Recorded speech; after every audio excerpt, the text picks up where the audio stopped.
The carpet beneath my shoes was the color of dried roses, and it smelled faintly of lemon polish and old lilies. I remember gripping the brass handle of a coffin display, my fingers trembling as if they belonged to another woman entirely, when Harold leaned in close enough that his breath brushed my ear and said, with a crooked smile that never reached his eyes, "You're just the old woman we're waiting to bury." He said it softly, almost tenderly, as if he were commenting on the weather. I was 74 years old. My name was Eleanor Whitmore. For most of my life, I had worked as a public school librarian in Cedar Falls, Iowa, a quiet job that taught me to revere stories, to notice the unspoken, and to believe that even the smallest lives deserved careful shelving and respect. I had lived in the same town for nearly 5 decades. I had buried my first husband there. I had raised a son there. I had believed, foolishly, that my second marriage would be my gentle landing. Instead, I was standing in a funeral parlor that wasn't meant for me. Yet, while my husband practiced the tone he would one day use at my actual burial, my knees nearly gave out. I steadied myself on the coffin lid, staring at the pale satin lining, imagining for a horrifying second how my own gray hair would look against it. I wanted to scream, to slap him, to demand he repeat himself louder, so everyone could hear what kind of man he was. But I did none of that. I swallowed. I forced a brittle smile. I whispered, "That's not funny," and turned away. Behind me, I heard him chuckle. We had come there that afternoon to arrange services for his cousin, a man I had met only twice, whose death Harold treated like a tedious errand. He wandered between display caskets, making comments about wood finishes and value for money, while I stood frozen, trying to press his words back down into the pit of my stomach. Because the truth was, those words did not come from nowhere. They were not an accident. They were the distillation of years of being slowly, carefully diminished. I had married Harold Whitmore when I was 67. I had already lived a whole life before him. A marriage of 40 years to a gentle man named Robert. A son who had grown and moved away. A house that echoed with quiet pride. When Robert died of a sudden heart attack, my world shrank to a set of routines and an empty pillow. For 3 years I lived politely with my grief, folding it into my days like a worn handkerchief. Then Harold arrived. He was a widower too. He was charming in a polished, practiced way. The sort of man who always held doors and knew exactly when to laugh. He told stories about his late wife, Gloria, with a mixture of sorrow and reverence that made me think he was capable of loyalty. He brought flowers. He called me Ellie, even though no one had ever called me that before. I found the nickname oddly comforting. We met at a community volunteer luncheon. I was shelving donated books. He was helping set up folding chairs. He asked if I wanted coffee. I said yes. 3 months later, we were having dinner twice a week.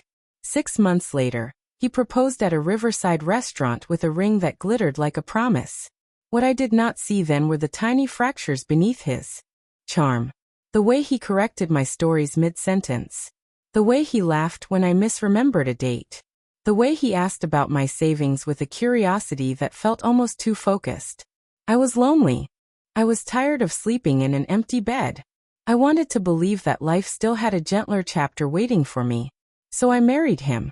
We moved into his house, a large inherited place on Maple Crest Drive, with heavy furniture that had belonged to his parents and photographs of his family lining the walls. My own house was sold for convenience, he said, and the proceeds quietly absorbed into a joint account he managed. He told me it was simpler that way. I nodded. I trusted him. From the very beginning, I felt like I had stepped into a museum that allowed me to dust the displays but never change them. Every chair, every plate, every family story belonged to someone else's past. And I, the woman who had raised a son, who had built a life, became a kind of polite visitor. Still, I told myself I was overthinking. I told myself that compromise was part of love. But standing in that funeral parlor, with Harold's words still ringing in my ears, something finally cracked. It was not just the cruelty of what he said. It was the certainty behind it. The ease. As if he had been waiting a long time to say it out loud. I looked around the room, at the pastel pamphlets, The gentle music playing from hidden speakers, the rows of empty chairs. And I felt a strange calm settle over me. Not peace. Not relief. But clarity. I understood in that moment that my life was being quietly rewritten by someone who had already decided how my story would end. And I also understood something else, something that sent a slow, dangerous warmth through my veins. Stories I knew from a lifetime in libraries could be edited. They could be revised. They could be reshelved. They could surprise the reader, especially when the reader thought they already knew the ending. I walked out of that funeral home ahead of Harold, my posture straighter than it had been in years. The afternoon sun hurt my eyes. Cars passed. Life continued, careless and loud. He did not know it yet. No one did. But from that moment on, my quiet, shrinking life was no longer drifting toward the ending he had so casually rehearsed. It was beginning to turn. I did not confront Harold that day. I did not cry in the car, though my hands shook on the steering wheel. I did not raise my voice over dinner. Instead, I did what I had learned to do very well. Over a lifetime of classrooms and circulation desks, I observed. I listened. I replayed every small moment of our relationship like a story I was finally reading with clear eyes. We had married on a windy October afternoon 7 years earlier, under a white tent strung with paper lanterns that fluttered like nervous birds. I wore a pale blue suit instead of a wedding dress. Harold had kissed my cheek, not my lips, when the officiant pronounced us husband and wife. I had laughed it off, telling myself it was sweet, modest, age-appropriate. But I remembered now how his hand had tightened on my elbow as we walked down the aisle. How his smile had faltered when my friends hugged me too long. How, during the reception, he had gently redirected every conversation back to himself, his travels, his career, his plans. He had been an insurance adjuster, a profession that rewarded neatness, control, and an ability to reduce lives to line items. He spoke of policies and percentages with the same calm certainty he later used to speak about our marriage. When he learned that I had kept my own modest retirement accounts from my librarian years, his eyebrows had lifted just a fraction. "We'll make that work for us," he had said, already using the plural possessive. I had believed him. After Robert died, my days had fallen into an aching sameness. Breakfast alone. A walk around the block, dusting shelves that didn't need dusting. My son lived 2 states away and visited only twice a year. Friends drifted gently into their own health struggles. Harold had appeared like an answer to a question I hadn't known how to phrase. He filled my calendar. He brought noise into my quiet rooms. He called me every morning even before we were engaged. He remembered my birthday. He noticed when I wore a new scarf. He told me I was still a beautiful woman. And the words still landed like a fragile gift I didn't want to drop. So when he suggested I sell my house and move into his, it's bigger, closer to everything, and it makes sense to consolidate, I agreed. I even felt proud that he was thinking practically about our future. My friends raised their eyebrows. My son hesitated on the phone. I brushed them off. I told everyone love had simply found me late in life. Looking back, I can see the moment I truly became his wife. In his mind, and it was not at the altar. It was the day we went to the bank to simplify accounts. He had already spoken to a teller, already prepared the forms. He slid them across the desk toward me with the same tone he used when handing me a menu. "This just makes things easier," he said. "One place, one plan." I signed. From that day on, he tracked our expenses. He commented on grocery bills. He raised his voice, only slightly, when I bought a pair of shoes without mentioning it first. He joked in front of his friends about how I couldn't remember what day it was. He laughed when I misheard a question. Each small thing was coated in humor, making it hard to challenge without seeming humorless, oversensitive, old. I became quieter. I began to ask permission to buy things that were already on paper, partly mine. I let him answer for me at dinners. I nodded when he corrected my stories.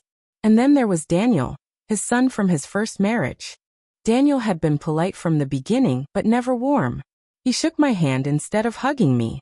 He called me Mrs. Whitmore for the first year, as if I were a substitute teacher who might leave. At any time. He was in his late 30s when we married, with a tight smile and a job in real estate that kept him always calculating, always appraising. He visited on holidays. He asked about his father's will in an offhand way that made my stomach tighten.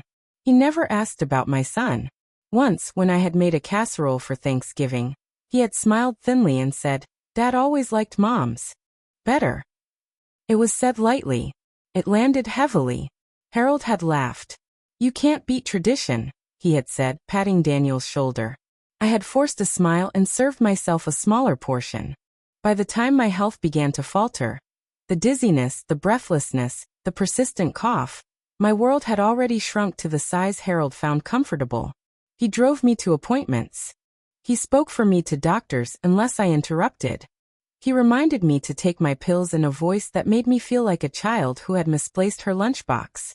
I told myself this was what marriage looked like at my age: caretaking, adjustments, patience. But standing in that funeral parlor, I realized I had not married into a partnership. I had married into a quiet annex. And somewhere between the joint accounts, the jokes, the polite holidays, and the shrinking of my voice, my life had become a story that someone else thought he already owned. Harold's words had not hurt because they were new. They had hurt because they were the truth. At least the truth he had been writing for me all along. The first time I realized something was wrong, truly wrong, was not with a shout or a slammed door but with a laugh. It happened on an unremarkable Tuesday evening, barely a year into our marriage. I had forgotten to set the oven timer for a chicken casserole. The edges burned slightly, curling dark and brittle against the glass dish. When I set it on the table, apologizing, Harold leaned back in his chair, studied it as if it were evidence in a case file, and then let out a short chuckle. "Well," he said, glancing toward the empty chair across from him, the one Daniel usually took during visits, "I suppose that's what happens when you let an old library brain run the kitchen." He smiled, waiting for me to laugh too. I did. Or at least, I made a sound that passed for laughter. My cheeks burned. I felt suddenly aware of my hands, the faint tremor in my fingers, the way my wedding ring slid slightly when I dried dishes. He ate the casserole anyway. He never apologized. That night, I lay awake, staring at the ceiling fan turning slow circles, wondering why something so small had made me feel so diminished. I told myself I was being sensitive, that humor was how people coped, that he hadn't meant anything by it. But small slights have a way of accumulating quietly, like dust on bookshelves. He corrected me in front of people. He finished my sentences. He teased me about my hearing, my memory, my walking speed. When I protested, even gently, he would lift his hands and say, "I'm only joking, Ellie. You know I adore you." Adore was a heavy word. It pinned me in place. Money became another quiet battlefield. He asked why I needed a new winter coat when I already had one. He questioned the cost of my hair appointments. He commented when I bought gifts for my son. "We have to think about the future," he would say, meaning his. Once, when I suggested we visit my son for Christmas instead of staying home, he frowned. "Travel is hard on you," he said. "And besides, Daniel will be here." It was always Daniel. Daniel, who criticized the way I arranged the guest room. Daniel, who reminded me that the silverware drawer was Mom's system. Daniel, who asked his father, in my hearing, whether everything was taken care of in the will. Each comment was small. Each one was easy to ignore. Together, they formed a slow narrowing of my life, until my days revolved around Harold's schedules, Daniel's visits, and the careful management of my own presence. The cracks widened after my first hospital stay. It was a mild stroke. Transient, they called it, more frightening than damaging. I spent 3 days in a bright white room with a television bolted to the wall, and a nurse who called me sweetheart. Harold sat beside my bed, tapping on his phone, answering emails. When the doctor explained my medications, Harold asked most of the questions. He nodded gravely, as if he were the patient. On the second day, Daniel came by with a small bouquet of supermarket flowers. He set them on the windowsill and said, "Glad you're okay," as if he were talking to a neighbor's dog. Then he turned to his father and asked, So are we going to need to start planning ahead? I pretended not to. Here. After that hospital stay, Harold took over more of my life. He insisted on driving me everywhere. He started reminding me of things I had not forgotten. He filled out my forms. He kept my medical records in a folder in his office, and I had to ask to see them. Once, when I asked for the password to our online bank account, he hesitated just long enough for me to notice. You don't need to worry about that, he said lightly. I've got it handled. Handled. Like a task. Like a burden. And yet, I stayed. I stayed because I was afraid of being alone again. I stayed because I was tired. I stayed because it was easier to shrink than to fight. I stayed because I kept believing there was still some version of the man I married hidden beneath the control.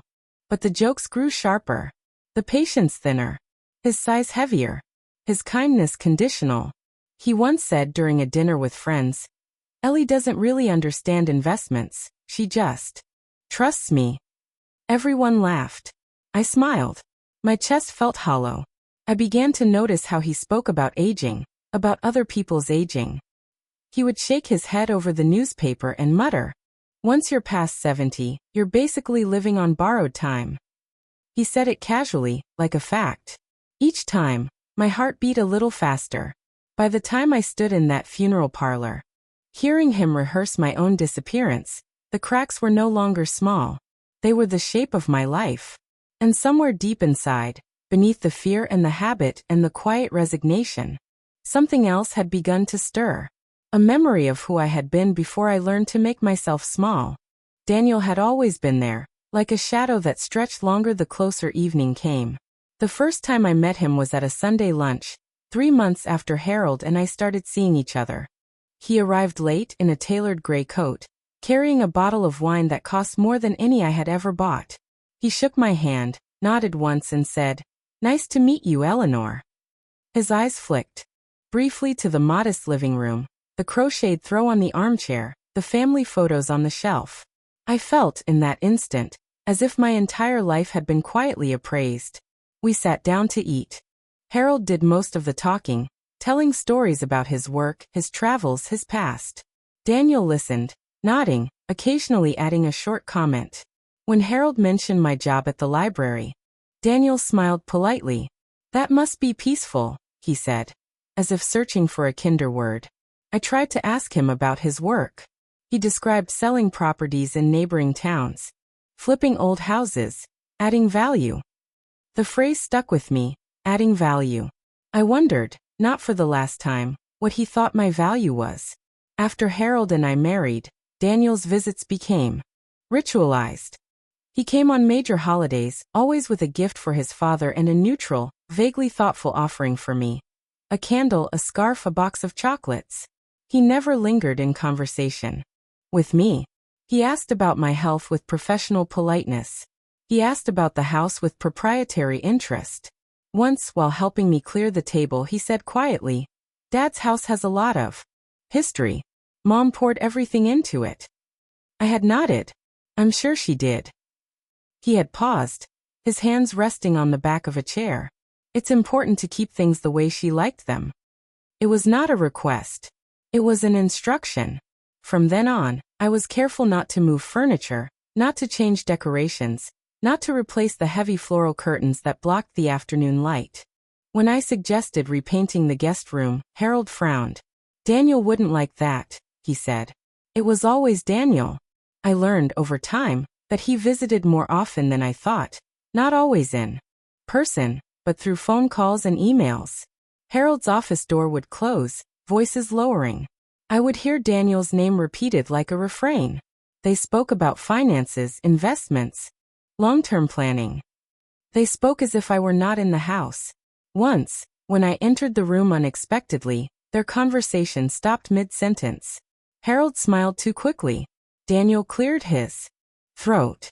I stood there, holding a tray of teacups, feeling like a child who had wandered into an adult meeting. Daniel's politeness never cracked, but neither did it warm. When I had my stroke, he sent flowers and a brief message, "Get well soon." He never visited the hospital. When I came home, he called his father to ask about changes. changes.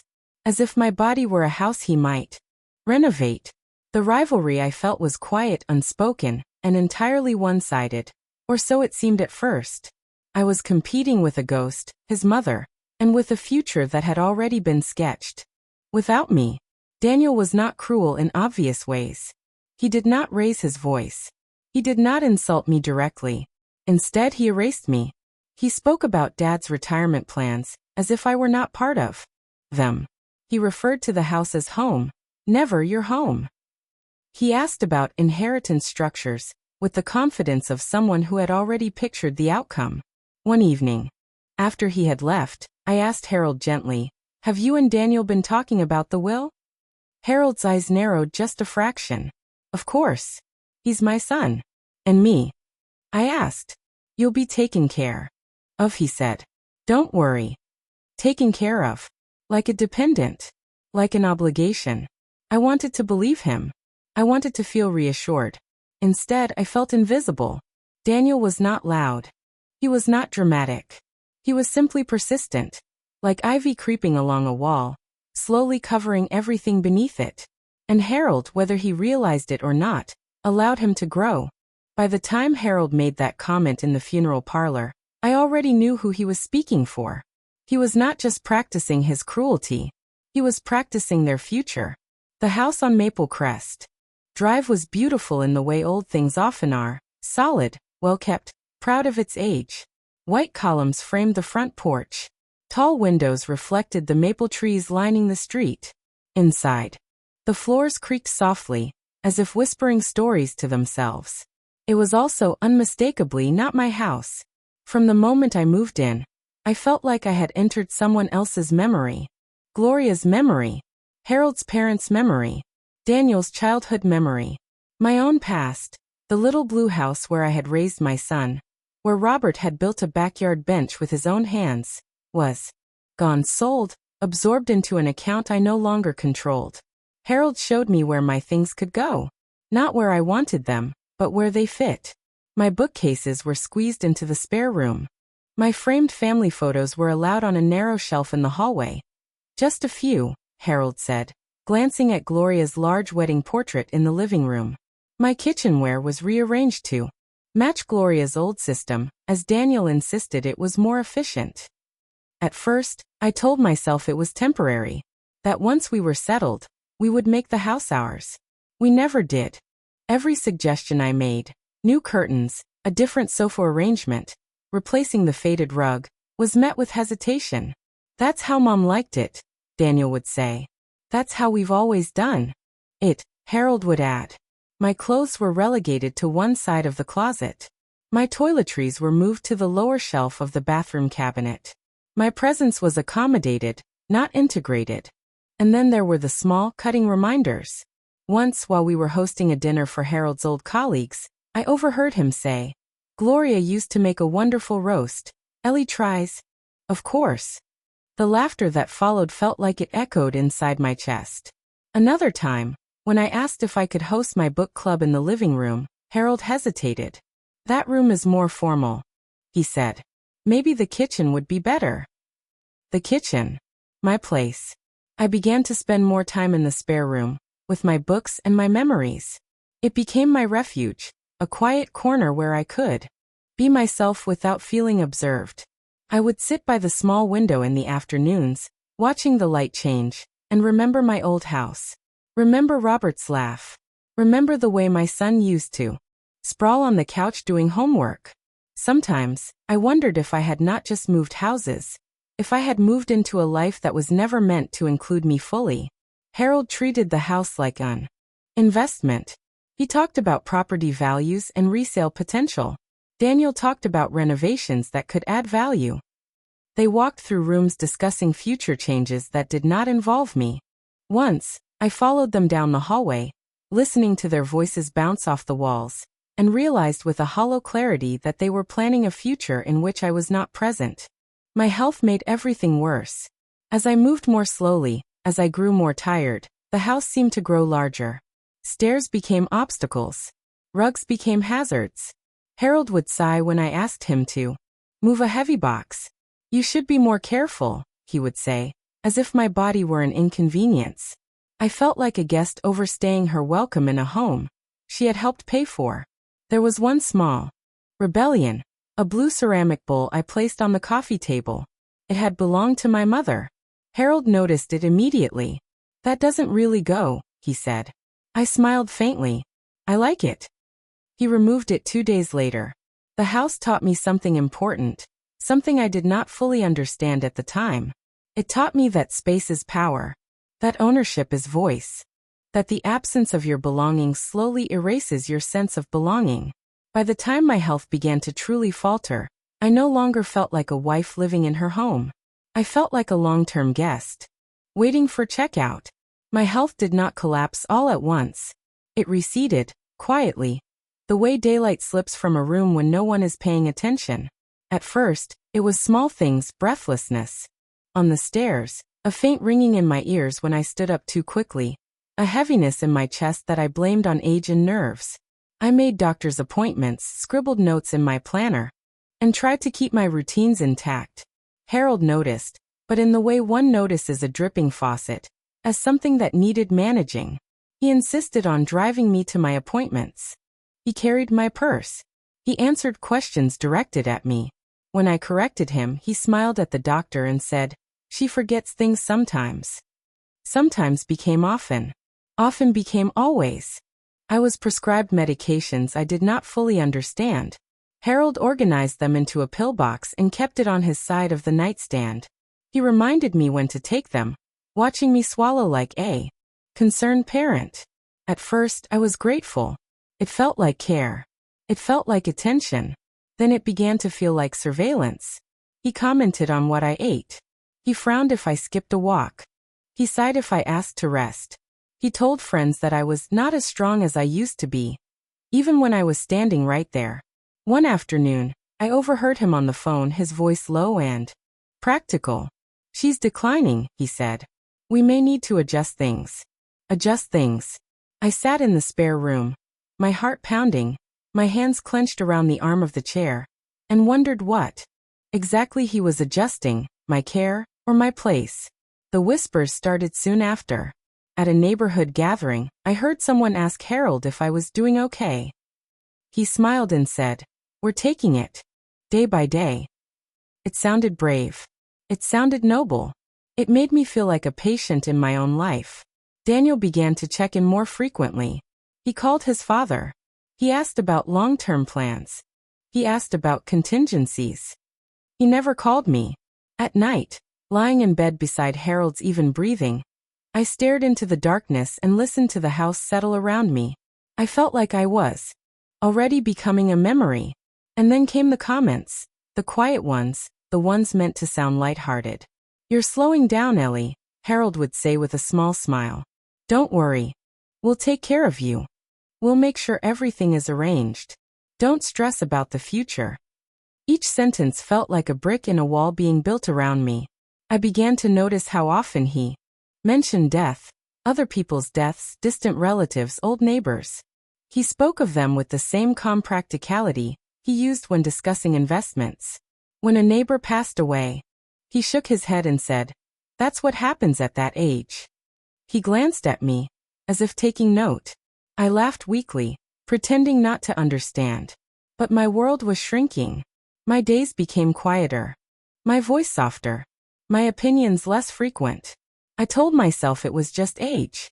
That everyone becomes smaller with time. That I should be grateful to have someone managing things for me.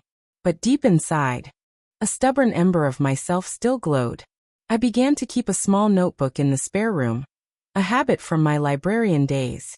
I wrote down things I noticed, things that felt off, conversations that unsettled me, dates, names, words. It was not a plan yet. It was just a record. But records, I knew, could become evidence. By the time Harold whispered his cruel sentence in that funeral parlor, my body had already been reduced in his eyes. All that remained was to reduce my story. We were standing between two display coffins, one polished mahogany, the other pale maple, when Harold said, "You're just the old woman we're waiting to bury." His voice was soft, almost affectionate. His hand brushed my elbow, guiding me forward as if we were choosing curtains instead of confronting mortality. For a second, I could not tell if he meant it as a joke, a warning, or a confession. I looked at him, searching his face for any sign of regret, any flicker of warmth. There was none. His eyes were calm, certain, settled. A slow, quiet cold spread through my chest. We were there to make arrangements for his cousin. A man who had lived alone and died suddenly, leaving behind no one close enough to argue about details. Harold spoke to the funeral director about packages, flowers, urns, and headstones as if he were negotiating a cable plan. I stood beside him, my hands folded, my heart pounding. The funeral director smiled at me. "Are you family?" he asked kindly. Harold answered before I could. "She's my wife." The man nodded. "I'm sorry for your loss." I almost laughed. It felt like he was apologizing for my future. On the drive home, I watched the houses pass by, each porch light blinking on as evening settled over the neighborhood. Harold hummed softly to himself. He seemed content, satisfied. "Do you really think that's funny?" I asked at last, my voice barely above a whisper. He glanced at me, surprised. "What?" "What you said back there." "Oh." He waved a hand. "Don't be so sensitive. You know what I meant." "What did you mean?" I asked. He sighed. "We're all getting older, Ellie. We have to be realistic. No one lives forever." It was the word "we" that made me flinch. "I'm still alive," I said quietly. "Of course you are," he replied, smiling. "That's why we're taking care of things now." Taking care of things. Again. That night, I lay awake, staring at the faint glow of the alarm clock. 2:17 a.m. The house was silent. Harold slept soundly beside me. I felt more awake than I had in years. For the first time, I allowed myself to think a dangerous thought. What if he is not planning to protect me? What if he is planning to outlive me? The question felt like stepping onto thin ice. I did not know what it would reveal beneath, but I could feel the tension in it. I thought of Daniel's careful questions, of the bank accounts I could not access, of the house that never became mine, of the whispered conversations behind closed doors, of the way Harold spoke about aging like it was a problem to be managed, not a life to be honored. I thought of my notebook in the spare room. I got out of bed quietly, careful not to wake him. The floorboards creaked softly beneath my feet as I slipped into my robe and padded down the hallway. The spare room door opened with a gentle click. I sat at my small desk and opened the notebook. My hand hovered over the page. Then I wrote, "Funeral home. He said they are waiting to bury me." The words looked unreal on paper. Too blunt. Too stark. But once written, they felt solid. I added the date, the time, and then beneath it I wrote another line. "I am still here." I sat there for a long time, listening to the house breathe around me, feeling something unfamiliar and dangerous stirring inside my chest. Resolve. Harold thought he knew the ending of my story. He was wrong. I did not rush to a lawyer the next morning. I did not slam doors or demand answers or suddenly change my tone. I continued making oatmeal, watering the fern by the window, folding Harold's shirts the way he liked them folded. On the surface, nothing shifted. Inside me, everything did. I carried the sentence he had spoken in the funeral parlor like a stone in my pocket. Small, dense, always present. It weighed down every thought. It sharpened my hearing. It made every whispered phone call and half-finished sentence glow with new meaning. It took me 2 weeks to act. I chose a Tuesday afternoon when Harold had his regular lunch with an old colleague. I told him I was going to the pharmacy. He barely looked up from his newspaper. Instead, I drove to a modest brick building on Main Street, one I had passed 100 times without ever entering. A simple plaque beside the door read, "Morrison and Keene, attorneys at law." My heart pounded as if I were doing something illegal. Inside, the waiting room smelled faintly of coffee and printer ink. A receptionist with kind eyes asked how she could help me. My voice came out steadier than I expected. "I'd like to speak to someone about estate planning," I said. She nodded. "Of course. Have you worked with us before?" "No. Iraplia. But I think it's time." She handed me a clipboard of forms. As I filled them out, I realized how little I had been asked about my own life in recent years. My preferences, my wishes, my intentions. Writing my name, my date of birth, my former address felt like reclaiming pieces of myself. A young paralegal led me into a quiet office where an older attorney, Mr. Keene, greeted me with a firm handshake and a gentle smile. His hair was silver, his voice calm. "What brings you in today, Mrs. Whitmore?" he asked. I hesitated. Then I said, "I need to understand what belongs to me." Something in my tone must have told him this was not a casual request. He began with careful questions about my marriage, my finances, my health, my children. When I told him my house had been sold and my accounts consolidated, his expression grew thoughtful. "Do you have access to your financial records?" he asked. "I don't," I admitted. "My husband manages them." "Do you want to?" he asked gently. "Yes," I said. The word felt like a door opening. He explained that even in joint accounts, I retained rights. That my pension, my social security, and any inheritance I had received from my first husband were legally mine unless I had explicitly signed them away. He told me I could request statements, open personal accounts, and create a will independent of my husband. Independent. The word made my chest tighten. He did not rush me. He did not assume. He did not speak to me like a fading person. He treated me like a woman who still had agency. I asked him what would happen if I did nothing. He answered carefully. "Then the default would likely favor your husband, and after him his heirs." Daniel's face flashed in my mind. I left that office with a thin folder of documents, a list of steps, and a strange, trembling energy humming beneath my skin. I hid the folder at the bottom of my spare room bookcase, behind old yearbooks and a stack of novels. That night, Harold mentioned his lunch, complained about traffic, and asked what I had done that afternoon. "Just errands," I said, meeting his eyes. He smiled and went back to his television. In the spare room, my notebook lay open. I added a new line beneath the funeral home entry. "Met with attorney. I have more rights than they think." The stone in my pocket did not feel quite so heavy anymore. It felt sharp.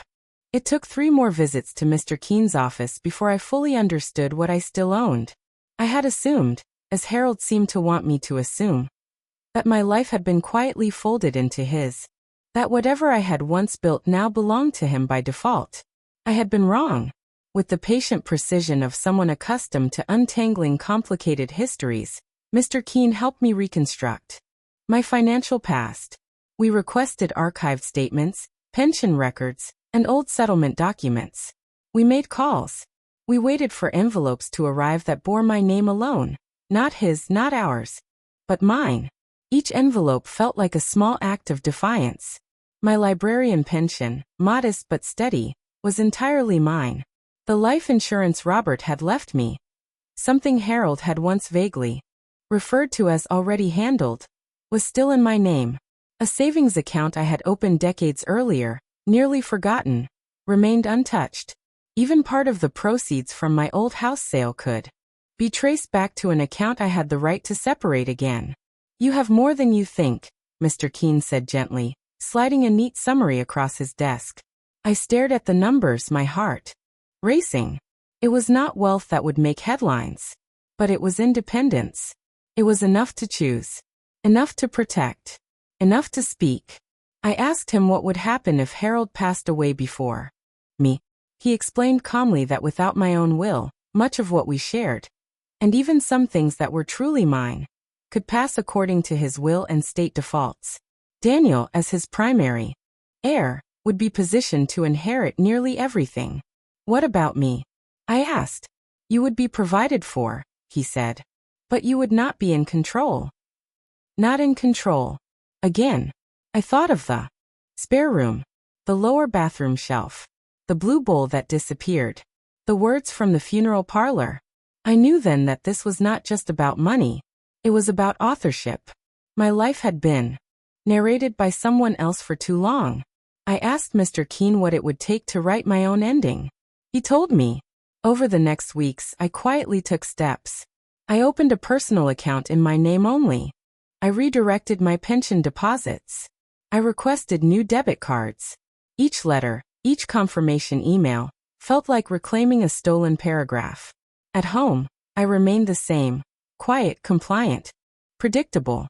I folded shirts. I nodded at jokes. I took my pills. Harold did not notice the changes, or if he did not question them. He had already filed me under manageable. But in the spare room, my notebook filled with dates, notes, and small triumphs. Open new account. My name only. Insurance confirmed. Mine. Attorney says I can decide. Decide. The word felt electric. I began to sleep differently, lightly alert, as if part of me were standing watch. I noticed things I had ignored before. The way Harold spoke about his estate, the way Daniel lingered near the office door, the way they discussed renovations that would increase resale value. Resale. Not living.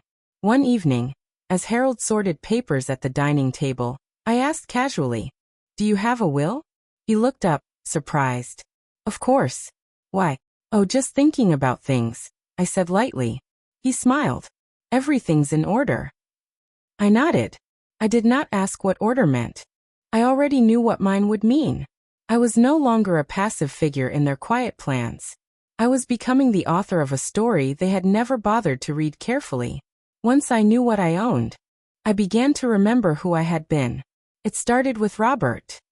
He came to me in the quiet hours, when the house was asleep and the spare room glowed faintly with lamplight.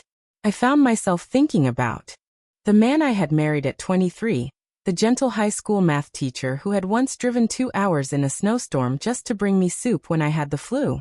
The man who had built our backyard bench with crooked nails and a patient smile. The man who had told me, more than once, "You should always know where your money is, Ellie. Independence is kindness to your future self."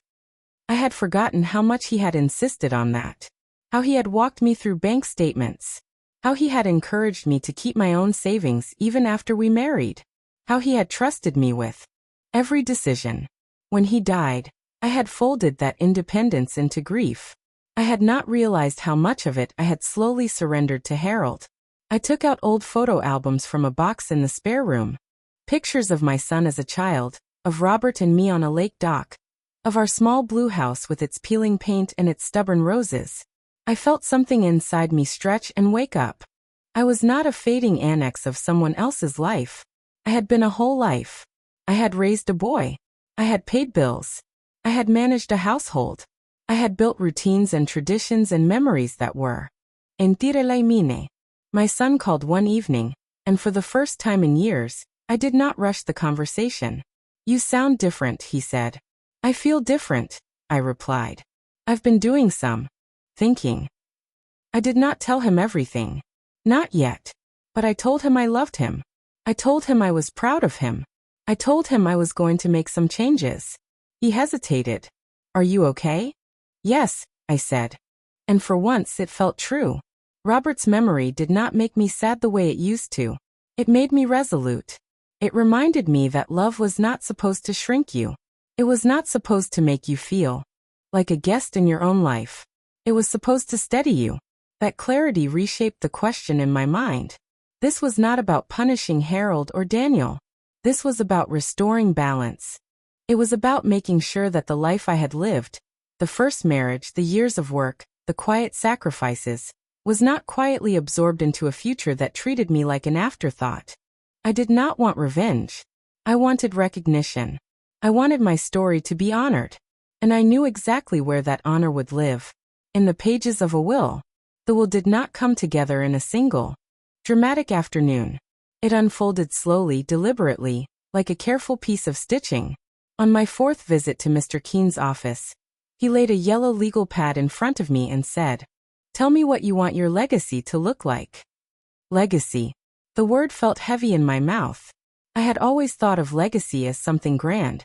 Buildings named after donors, scholarships, monuments. But as I sat there, hands folded in my lap, I realized my legacy was much quieter and far more personal. "It should reflect my life," I said. "Not the life someone else thinks I lived." He nodded. "Start anywhere." I started with my son.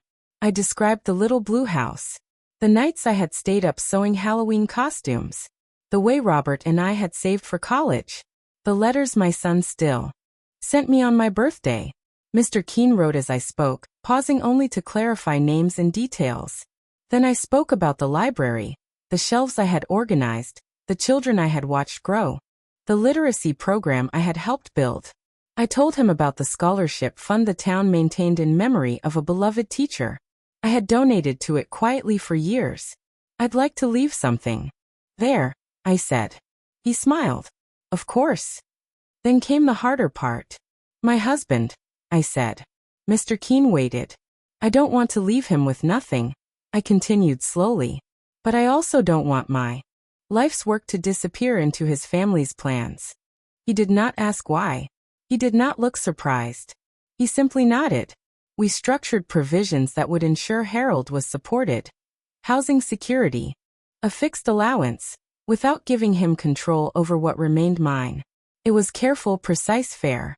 And then there was Daniel. I hesitated. I would like him to receive something, I said, choosing my words carefully, but not what he expects. Mr. Keene raised an eyebrow gently. What does he expect? Everything, I said softly. I decided on a specific bequest, a modest sum, enough to be undeniable, enough to make a statement, but not enough to reshape his future around it. It was not cruelty. It was proportion. The rest, the greater part, would go to my son, to the scholarship fund, and to a small trust that would support community literacy programs in my name. My name. When Mr. Keene slid the draft across the desk toward me, my hands trembled as I read it. It was formal, structured, dense with legal language. But beneath it, I could see the outline of my life, reassembled with intention. For the first time in years, I felt visible. We refined it over 2 more visits. We named executors. We listed witnesses. We discussed contingencies. Every clause was a quiet declaration that my life was not an afterthought. On the final visit, Mr. Keene placed the pen in my hand. Are you ready? He asked. I thought of the funeral parlor, of the words whispered in my ear, of the spare room, of the blue bowl, of Robert's gentle voice, reminding me to know where my money was. Yes, I said. I signed. The pen felt heavier than it should have. When I finished, my signature looked steadier than I felt, a neat, careful line that had carried my name through decades of borrowed books and handwritten notes. Now it carried my future. I left the office with a copy sealed in a thick envelope, my heart pounding, my breath shallow, my mind sharp and clear. They still thought they knew my ending, but I had just written a different one. Writing the will was only part of what I needed to do. If my life had taught me anything, it was that words mattered, and timing mattered even more. A will read too early could be contested. A will read too late could lose its meaning. I did not want my choices to be smothered by confusion, whispers, or convenient forgetfulness. So I began to prepare something else. Letters. Mr. Keene suggested it gently. You might consider writing personal letters to accompany the will. They aren't legally binding, but they can clarify your intentions. Clarify was a polite word. I thought of it as illumination. In the spare room, with my notebook open and my old fountain pen cleaned and ready, I began to write. The first letter was to my son. It was the easiest. I wrote about Robert, about my pride in him, about the small trust one had set aside for his children. I hoped to meet more often. I told him that the decisions I had made were guided by love, not bitterness. I cried while I wrote that one. Quiet, careful tears that fell onto the page and dried into faint wrinkles in the paper. The second letter was to the Scholarship Fund Committee. I thanked them for honoring teachers and readers. I told them why libraries had mattered to me, how stories had given me refuge when life was loud and answers when life was confusing. The third letter was to Harold. That one took 3 days. I rewrote it twice. I deleted entire paragraphs. I stared at blank pages, my pen hovering uselessly above the paper. Every version sounded either too angry or too apologetic. Neither felt true. In the end, I wrote simply. I wrote about feeling invisible, about wanting to be more than taken care of. about how much his words in the funeral parlor had hurt, not because they were about death, but because they were about erasure. I did not accuse him of cruelty. I did not list grievances. I wrote about my need to be seen as a whole person, not a dependent. I wrote that the provisions in my will were meant to be fair, not to punish, but to preserve what I had built. I signed it with my full name. The fourth letter was to Daniel. This one was the most difficult. I wrote about Gloria, about how I respected that the house and his memories were shaped by her. I wrote about how hard it had been to live in a space that never quite made room for me. I wrote that the bequest he would receive was meant as recognition of family connection, but that my life's work would go where my life had been lived. I did not soften that. I wanted him to understand that there were other ways to add value. Once the letters were written, I sealed them in envelopes, wrote names carefully across the fronts, and handed them to Mr. Keene, who placed them in my file. "You've thought this through," he said quietly. "Yes," I replied. "I finally have." At home, nothing had changed. Harold still joked. Daniel still called. The house still creaked softly at night. I still took my pills and folded shirts and sat in the spare room with my books. But beneath the routine, I felt armored. I had planted quiet emotional traps, not to hurt, but to ensure that when my story was finally told, it would be told in my voice. My 75th birthday fell on a gray Sunday in late November, when the air smelled faintly of wood smoke and frost. Harold insisted on hosting a small gathering, just family, he said, and Daniel of course came. They brought a cake from the bakery on Main Street, white frosting piped with pale blue flowers. Daniel brought a bottle of wine. Harold made a short toast about another year, and taking care of what matters. Everyone smiled. I thanked them, my hands folded neatly in my lap. No one knew what that day meant to me. I wore a pearl necklace Robert had given me decades earlier. I pinned my hair the way I used to when I felt nervous. I moved slowly, carefully, as if nothing inside me were different. But inside, every word felt weighted. Daniel lingered near Harold's office door, glancing at papers stacked on the desk. Harold chatted about travel plans they would maybe take someday. I listened, nodding, feeling like a ghost in my own living room. At one point, Daniel leaned over and said quietly, "You're looking well." "Thank you," I replied. "We should talk soon," he added. "About the future." I smiled. Of course. The cake was cut. Candles were blown out. Someone took photos. Later, after Daniel left and the house settled into its familiar hush, Harold put an arm around my shoulders. "Good day," he said. "You see? Everything's fine." Everything's fine. I smiled faintly and went to the spare room. I sat at my small desk and opened my notebook, flipping past pages of dates, notes, and careful observations. I added a final entry. Birthday. They still don't know. I did not feel triumphant. I felt calm. My body was tired. My health was uncertain. But my story was no longer. In the weeks that followed, I grew weaker. The winter was harsh. My cough deepened. Harold took me to appointments, answered questions, nodded gravely. Daniel called more often. One night, as I struggled to catch my breath, Harold sat beside me and said softly, "Don't worry. Everything's arranged." I looked at him and almost smiled. "Yes," I whispered. "It is." I did not see the reading of the will. By then, my voice was already fading. From the house, lingering only in the spare room, in the books that still smelled faintly of dust and paper, in the blue bowl that I had quietly returned to the coffee table during one of my last good days. I died on a Thursday morning in early March, with pale sunlight slipping through the curtains and the faint sound of a neighbor's wind chimes drifting through the open window. Harold was at my side. His hand held mine. He looked solemn, almost kind. My son arrived too late. They told me later meaning in the stories people tell after someone is gone, that Harold cried, that he spoke of our marriage with quiet dignity, that Daniel stood beside him, already looking tired, already looking ahead. My will was read 2 weeks later in Mr. Keene's office. I imagined the room clearly. The heavy desk. The neat stack of papers. The chairs pulled close. Harold sitting upright, Daniel leaning back, arms crossed, eyes sharp. Mr. Keene cleared his throat and began. He spoke my name. My full name. Eleanor Whitmore. He listed my son as primary heir. He read out the trust for literacy programs.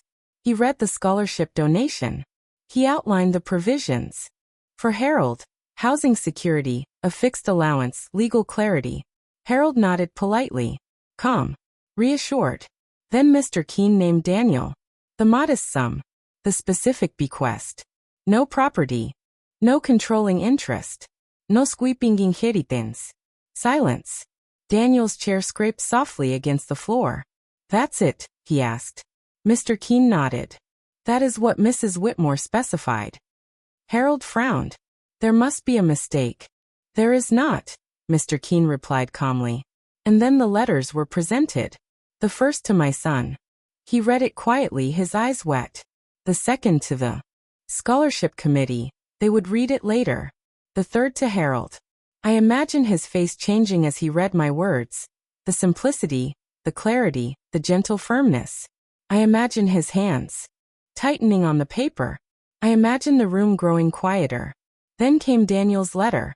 I imagine his jaw tightening, his eyes narrowing, his breath shortening. Because the story he thought he had inherited was not the story I had written. For the first time, they were not in control of the narrative. They were just readers. They told my son later that Harold left the attorney's office in silence. No angry speeches. No slammed doors. Just a stiff nod, a tight mouth, and a walk to his car that looked suddenly heavier than his years. Daniel, they said, argued. He asked about technicalities. He mentioned expectations, tradition. What Mom would have wanted. Mr. Keene listened, patient and unmovable, and reminded him that my will was clear, legal, and final. My son did not argue. He stood quietly with the letter I had written him folded carefully in his pocket, as if he were holding something fragile and precious. He drove home that evening with a different kind of inheritance, not just accounts and trusts, but an understanding of who his mother had been when no one was looking. Harold remained in the house for 2 more years. He lived in the rooms that had never truly been mine, supported by the allowance I had arranged. Neighbors said he grew quieter. Daniel visited less. Renovations never happened. They had lost their certainty. As for me, the version of me that still lived in letters, in programs, in my son's memory, I was finally whole again. My name appeared on a small plaque in the local library, beneath the literacy fund I had created. Children checked out books funded by a woman they never met. My son brought his own children to that room once a year, and told them about their grandmother, who loved stories. And sometimes, when the afternoon light slants just right across the spare room window, the one that once belonged to me, I like to imagine that my story still sits quietly on a shelf somewhere, waiting for the right reader, not as an afterthought, not as an annex, but as a complete, deliberate life, one that refused to be quietly edited out. We spend so much of our lives trying not to be difficult, not to take up too much space, not to disturb the fragile arrangements around us. Especially as we grow older, we are often encouraged, gently, persistently, to become smaller, to be grateful, to be manageable, to let others speak for us. But stories do not belong to the people who speak the loudest. They belong to the people who lived them. My life was not just a chapter in someone else's book. It was a full volume, with its own spine, its own pages, its own meaning. How many of us have been quietly edited without noticing? How many of us have let someone else write our ending? If there is one lesson I would leave behind, it is this. Your story deserves authorship. Your years, your labor, your love, they are not background details. They are the plot. You are not just someone waiting to be remembered. You are someone still writing.